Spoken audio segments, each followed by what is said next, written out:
Today our interview is with Kay Koger and Dave Pasto. These are folks who have joined us at Epworth Village in Cottage 2B, and they came in 2023.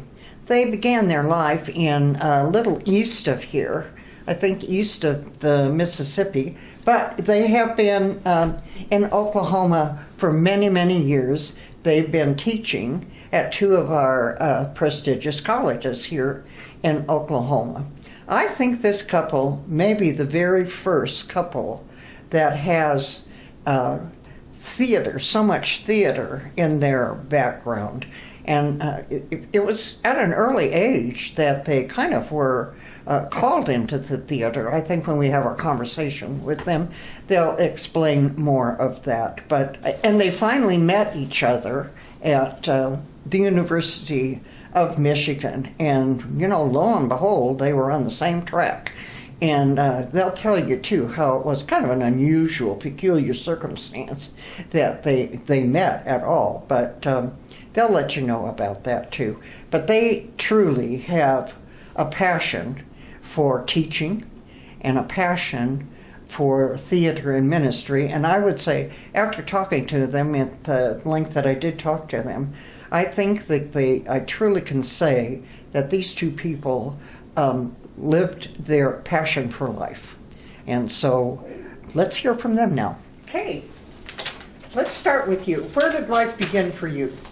I grew up in southern Illinois, a town called Mount Carmel, which is in the southeastern part of Illinois on the Wabash River. Okay, and so you did all your primary schooling and everything Yes. right there. Okay, Dave, how about your beginnings? Even farther east, I grew up in Fayetteville, New York, which is just outside of Syracuse, New York. Okay, all right. So, Kay, when you went to the university, what did you study in? Actually, what got you interested? I think you were interested in theater before you even went to college. Yes, I was. My parents were involved in community theater when I was little, but when I was about in the 5th grade, they let me start to go to rehearsal with them, and that really got me hooked on theater and being in plays. And so after that, I was in plays in high school, for example, and I decided that when I went to college, I would major in theater. So I went to the University of Evansville, which is a small Methodist college not far from where I grew up, and I majored in theater there. Okay. And Dave, after high school, you were off to Cornell. You also had family that was kind of involved in the theater, and you have several degrees. Well, my father loved the theater, and the first vacation we took as a family was to New York City, and we saw some plays on Broadway. Fiddler on the Roof, Madame La Mancha, Hello Dolly with Ginger Rogers in it, who I'd even seen on TV, so an actress I've actually heard of before. So that was kind of cool. And then I went to Cornell University, and I was undecided what my major would be. But I liked taking an acting course. I had to take an arts course, so I took an acting course, and I loved it. And then I decided I didn't want to be an actor. I love to act, but I didn't think that kind of profession I could live. Being irregularly paid and whatnot, not knowing whether you had a job or not. Yeah. So I decided to teach theater. I told my folks that I was going to become a college professor in theater. Okay. And my father was really excited about that. Well, and you did go to school beyond Cornell. Where did you go after that? I got my bachelor's at Cornell, and then went to the University of Pittsburgh for my master's degree, and then to the University of Michigan for my doctorate degree, which is where Kay and I met. Yeah. Well, and you did meet kind of under peculiar circumstances. So. We were both teaching assistants. Kay had been there the year before, and it was my first year, and they told me that I could have a desk in the TA office, but there weren't enough for everyone, so I had to ask someone if I could share their desk. So I went down there, and the person there was Kay, so I went up and asked if I could share her desk. I had no idea I'd be sharing the rest of my life with her. Okay. Well, it didn't take very long to get onto the same page, though, did it? No, it didn't. Okay. Well, and you married in 1982, Dave. So your first job, yeah, I think you both decided that you were going to stay together, that it would be easy for you to be offered jobs, but it could be in different states or certainly different cities. But you decided whoever got the job first, you would go, and you would be able to find a job. So you did get the first job. I got the first job at Hollins College. I think it's Hollins University now. When I was there, it was Hollins College, and it was a women's college, and I was teaching theater there, and got to direct some plays as well as teaching acting and teaching theater history, and I really enjoyed it. You were there how long? 4 years. Okay. And then was it Kent State after that? Kent State, they hired me to replace someone who was on leave for a year. And then when that person came back, someone else went on leave, and they hired me again to teach the other guys' classes. So the Berkshire Festival, was that there? Not there, that was Massachusetts. Okay, was that After I finished up at Kent State, Kay got a job teaching at University of Massachusetts, and I followed her there. And I looked for some kind of job in the theater, and I went to the Berkshire Theater Festival. They said, well, we need an education director. Would you be willing to do that? And I said, okay, yeah. So I helped choose the interns who came in the summer, but also during the winter, I went to various elementary schools and did improv exercises with students and encouraged them to write plays, and then directed 5 plays written by elementary school students. So the Berkshire what exactly is that? That's professional theater, summer plays. Well, Kay, you did move around.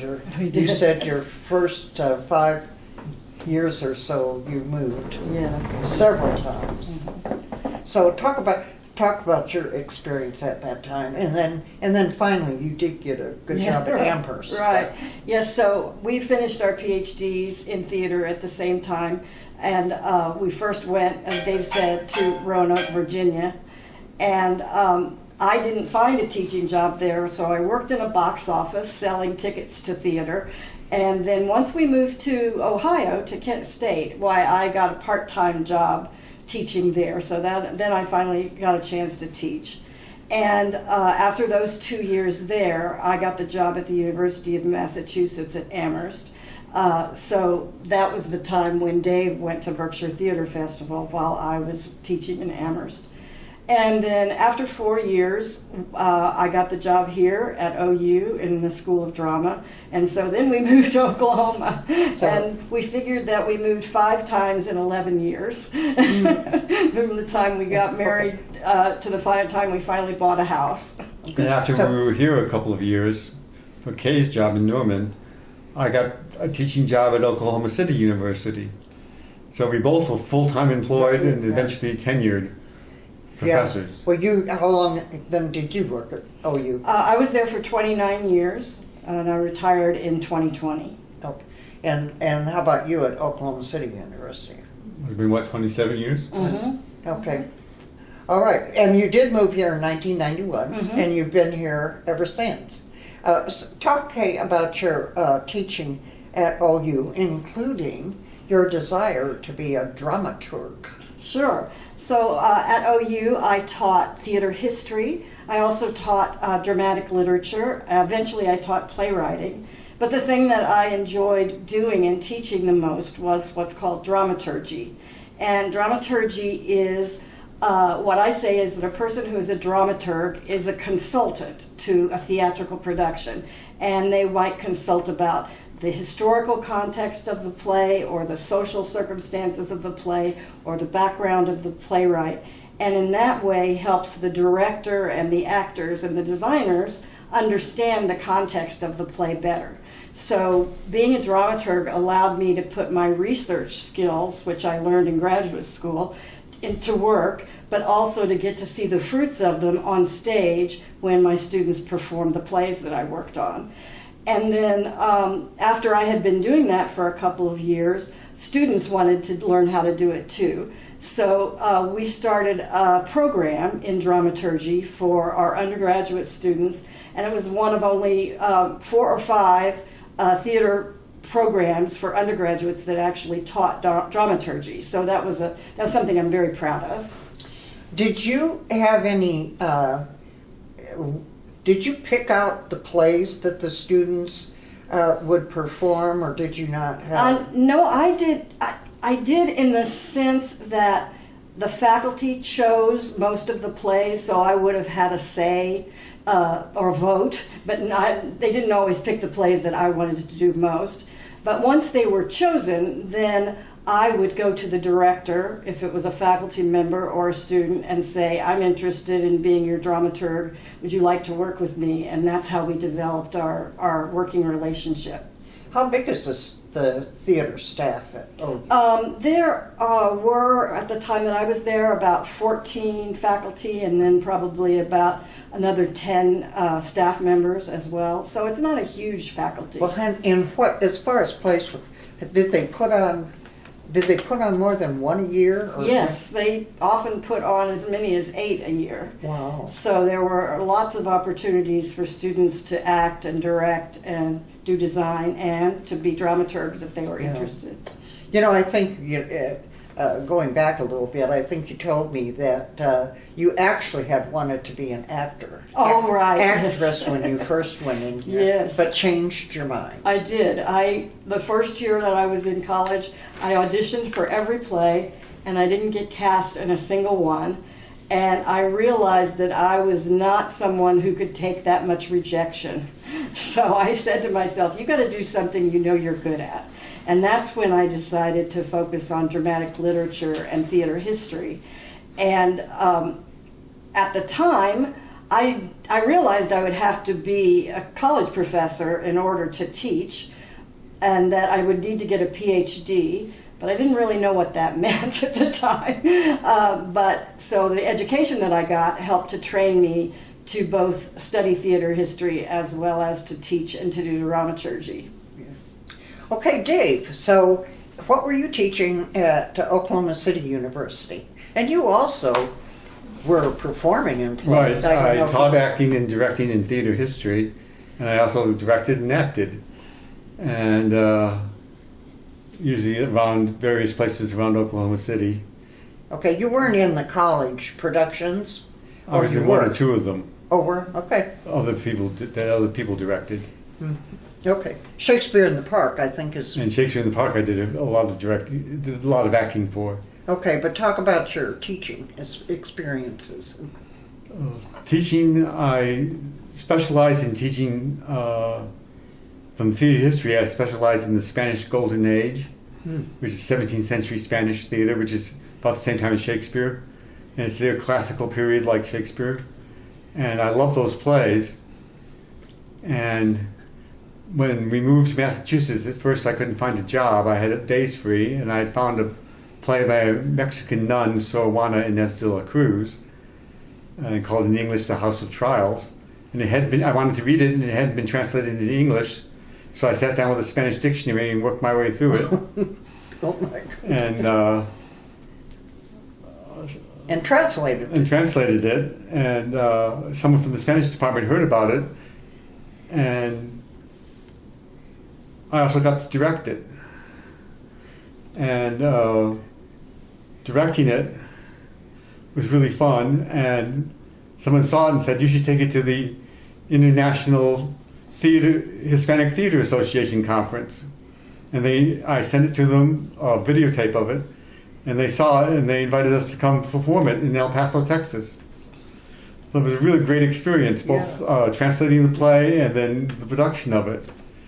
So what was the last play you acted in? The last play I acted in. That's a hard one. Let me think. What would it have been? Maybe The Tempest or Comedy of Errors? One of those. Comedy of Errors. Yeah. I played the father who thought he lost his sons in a storm at sea, and he finds them both by the end of the play. Well, again, as I said, I think the two of you have, you really lived your passion. Yes, absolutely. And it's wonderful to see that joy in him. Okay, the two of you enjoy going to plays still, Sure. going to movies. I don't,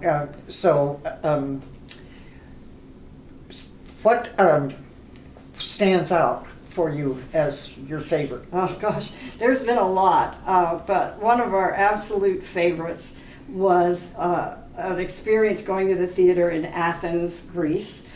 We were there on a vacation celebrating our wedding anniversary, and we were sitting in a cafe outside on the street having dinner, and we saw all these people walking by the restaurant, and they were going towards the Acropolis.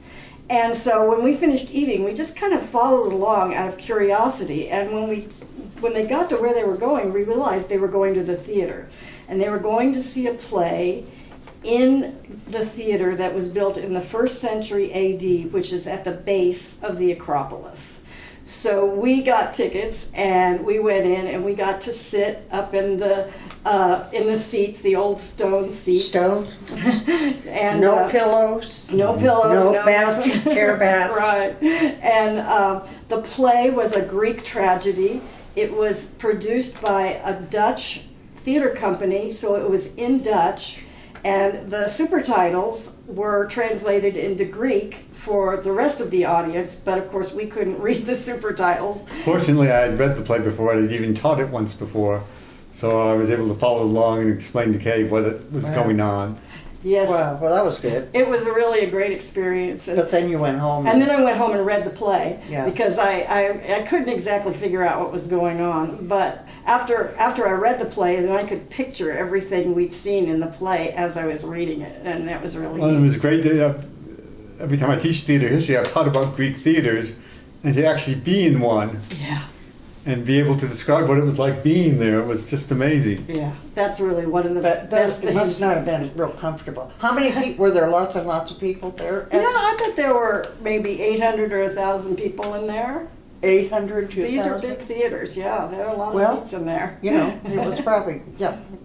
Okay, you like cruising also? Yes, yes. We have done a couple of cruises. One was when we were in Greece, and another one was on the Danube in Europe. And on that vacation, we got to go to Vienna, and we got to see an opera there.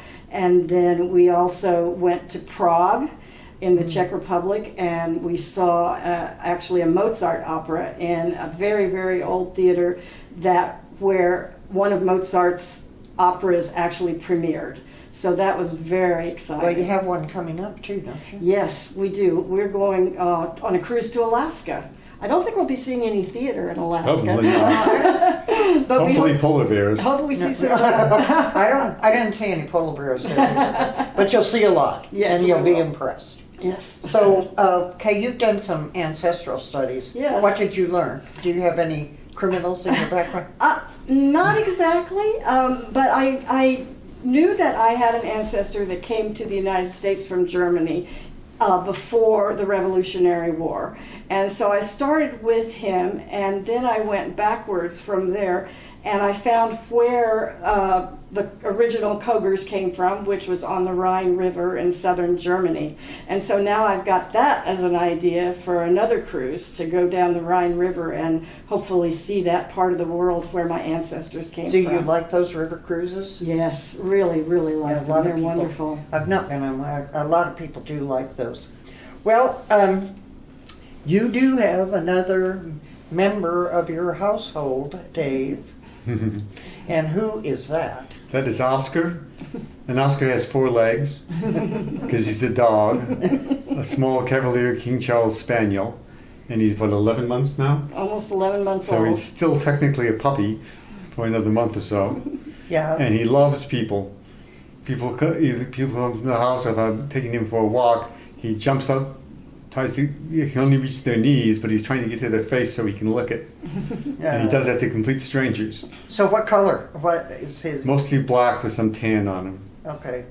Well, and you've had other dogs of the same breed. haven't Yes, we These have. are the royal dogs. I mean, Yes, yes, exactly.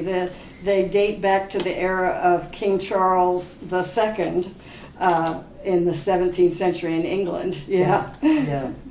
Okay, well, what brought you to Epworth?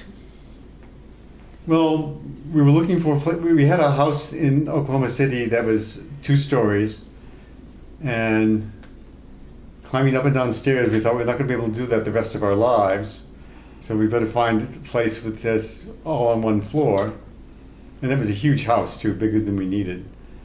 And Well, it was kind of old too, wasn't it? Yes. Was it? built in 1928, Yeah. so it needed a lot of repairs still, continuously needed repairing.